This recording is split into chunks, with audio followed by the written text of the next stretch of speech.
here to know what I mean, She was hoping to keep it right, but he took it in her at the cinnamon, so we'll be whacking it later tonight. It's gonna get rough. All right, we do have breaking news. Presidential candidate Nikki Haley is on the radio right now as we speak, doing a sort of cleanup following questions last night at a rally in New Hampshire. She was asked last night, what was the cause of the Civil War? What was the Civil War about? I want you to listen to her answer from last night and note what it does not include, which is any mention of slavery. Listen. What was the cause of the United States Civil War?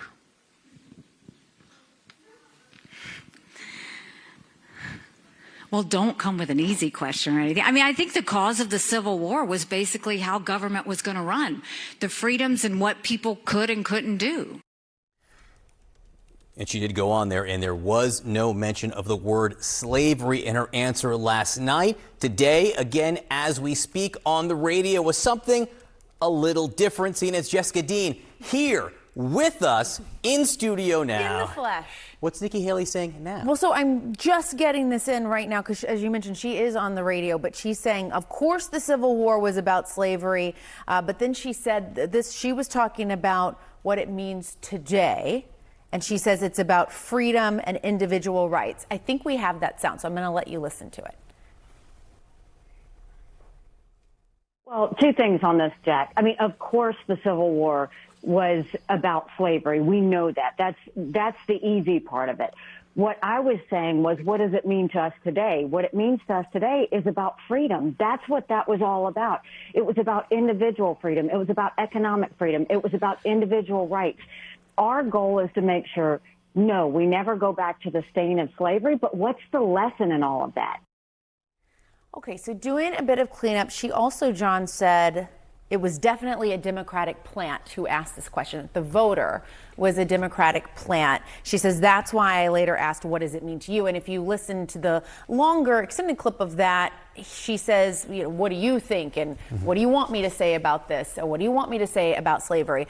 Our reporting from my colleague in our embed there, Ebony Davis, who was filing from there, said that the voter said that they had just looked at her previous comments on this when she was running for governor of South Carolina and wanted to see if she still said the same thing. He said it was roughly the same thing. He said he was not political, but that he just wanted an answer.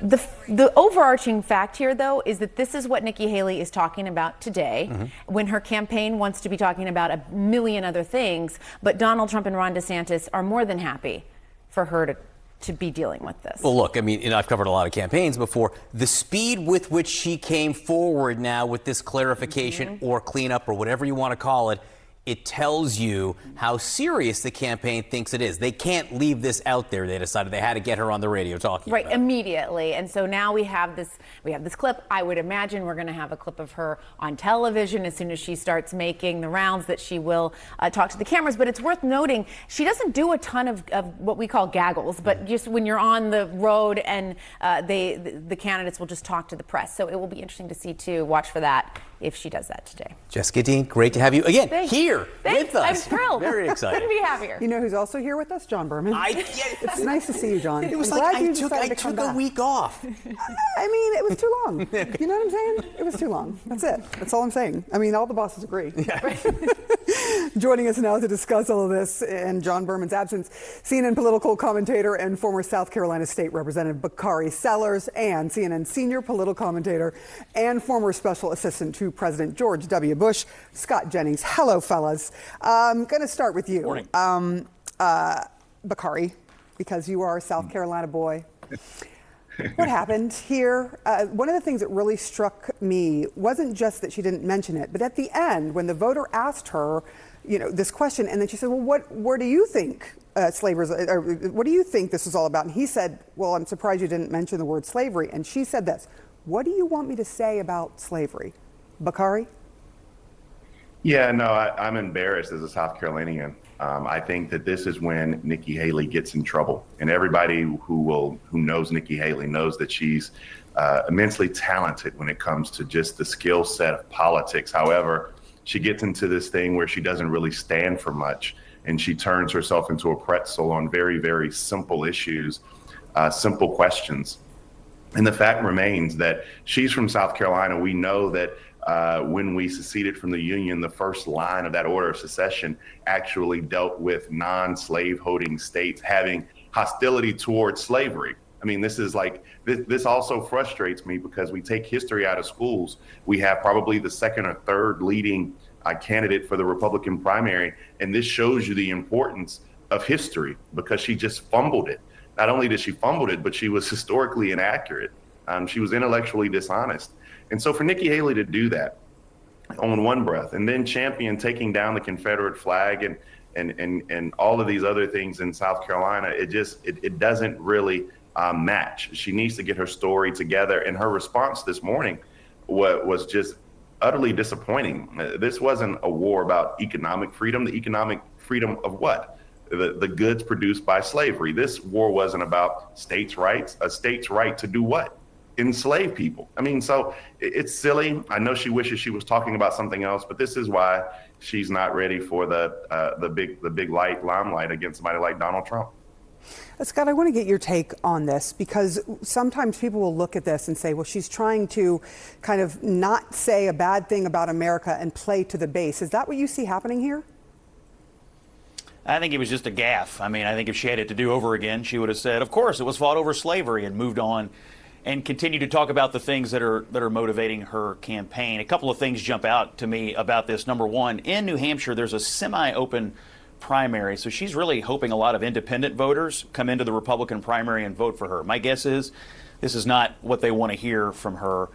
And number two, just as a campaign tactical issue, this takes you off message and off cycle now for, probably a couple of days as she tries to clean this up.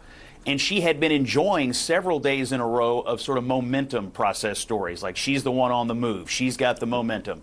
People are rallying behind Nikki Haley, poll numbers going up. And now you're dealing with this self-inflicted wound here from this gaffe at this town hall. So it was an easy one to answer. She flubbed it. It's also an easy one to clean up and just say, I misspoke. This was obviously slavery was the cause of the Civil War, and I want to talk about the future of this country, et cetera.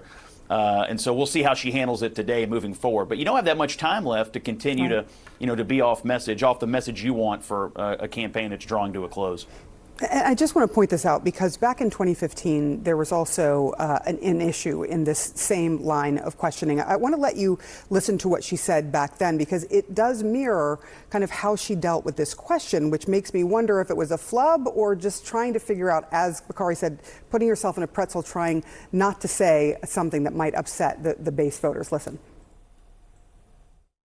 A flag is living and breathing, and so it represents something. I think it should be in any museum setting. I think it should be at Fort Sumter. I think it should be in those places of historical settings, not in places that represent all people. If someone wants to travel to see it, that's one thing, but it shouldn't be in front of someone's face to where they have to feel it. So that's when she took the Confederate flag down after the horrific church shooting that killed so many Black Americans there in South Carolina. Is this something that you think that the other candidates like DeSantis potentially or Ramaswamy or Donald Trump, will someone pick this up and go with it, or are they just going to stand back and let her deal? Well, my assumption is they're just going to try to let her deal with this. I don't know what Bakari thinks, but as a campaign matter, if I were in their shoes, Bakari, I would just let her try to deal with it. There's no reason to pile on today. She's made a big mess. It's hard to make it any worse.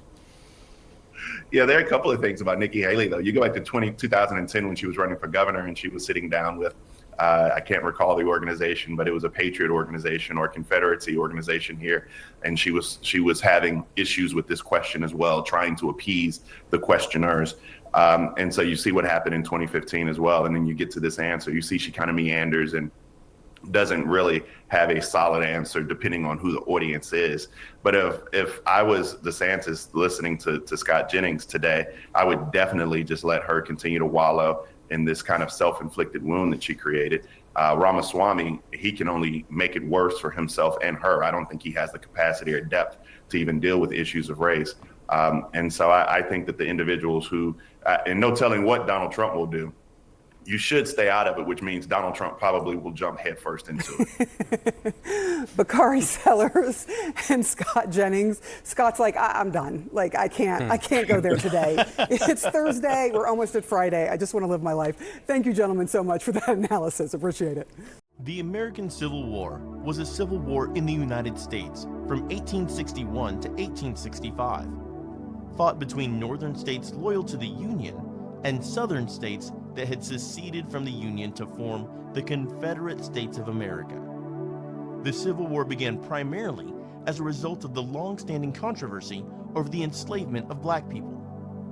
War broke out in April 1861 when secessionist forces attacked Fort Sumter in South Carolina, just over a month after Abraham Lincoln had been inaugurated as the President of the United States. The Loyalists of the Union in the North, which also included some geographically western and southern states, proclaimed support for the Constitution. They faced secessionists of the Confederate States in the South, who advocated for the states' rights to uphold slavery. Of the 34 U.S. states in February 1861, 7 southern slaveholding states were declared by their state governments to have seceded from the country, and the Confederate States of America was organized in rebellion against the U.S. constitutional government.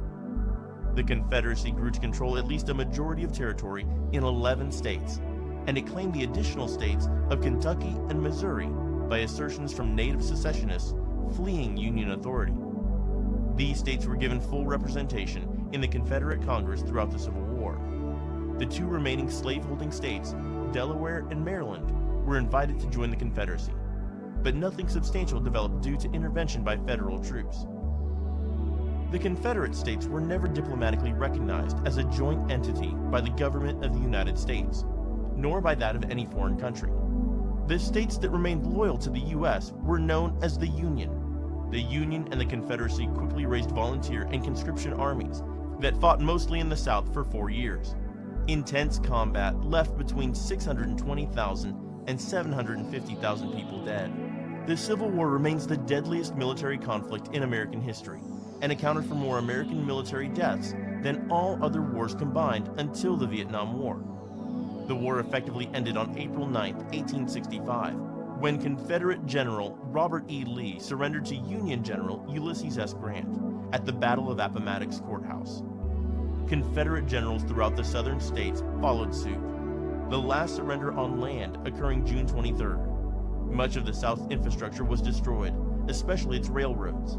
The Confederacy collapsed, slavery was abolished, and 4 million black slaves were freed.